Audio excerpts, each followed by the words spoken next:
12 साल पहले कबीर बेघर था। उस वक्त वो अपनी 20 का दशक में था और रोज सड़कों पर भटकता था। किसी तरह कचरे के डिब्बों में से खाना निकालकर अपना गुजारा करता था। एक रात वो इतना थक गया कि एक फटे हुए कागज के टुकड़े पर ही सो गया। उस रात कबीर ने एक अजीब सपना देखा। सपने में एक ऐसा राक्षस था जिसकी 100 आंखें थीं।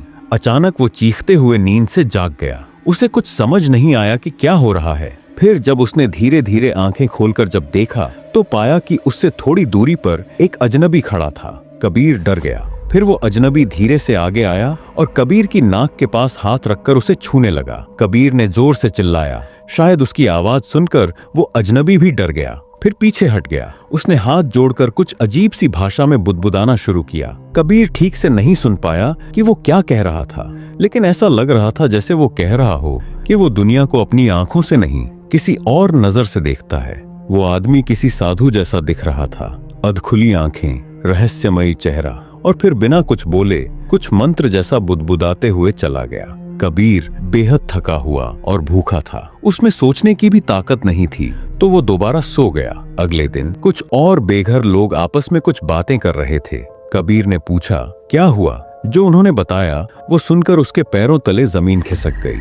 लोग कह रहे थे कि कुछ सालों से एक रहस्यमयी इंसान रात को दिखाई देता है जो बेघर लोगों की आंखें चुपचाप निकाल लेता है। लोग उसे आंखों का शिकारी कहते हैं। ये सुनते ही कबीर को उस रात वाला साधु याद आ गया। अब उसने गौर किया कि उसके आसपास कई लोग सच में अपनी आंखें गंवा चुके थे। डर ने उसे जकड़ लिया, लेकिन फिर उसे ये भी सुनने को मिला कि वो शिकारी किसी को मारता नहीं है, बस आंखें निकालता है। कुछ लोगों ने तो उससे खुद को मार डालने की भी गुजारिश की, लेकिन उसने बस इतना कहा, ये मेरी मर्यादा है। कबीर सोचने लगा, अगर उस रात वो कुछ सेकंड और देर से जागता तो शायद उसकी भी आंखें चली जातीं। उस दिन के बाद से कबीर और बाकी बेघर लोगों ने एकजुट होकर रहना शुरू कर दिया। अब कबीर और उसके साथी हर दिन साथ रहने लगे थे। जब सब लोग सोते तो कोई एक पहरा देता। सबने तय किया था कि अब अकेले नहीं रहना है। एक रात अचानक कबीर ने एक दर्द भरी चीख सुनी। सब लोग जाग गए थे।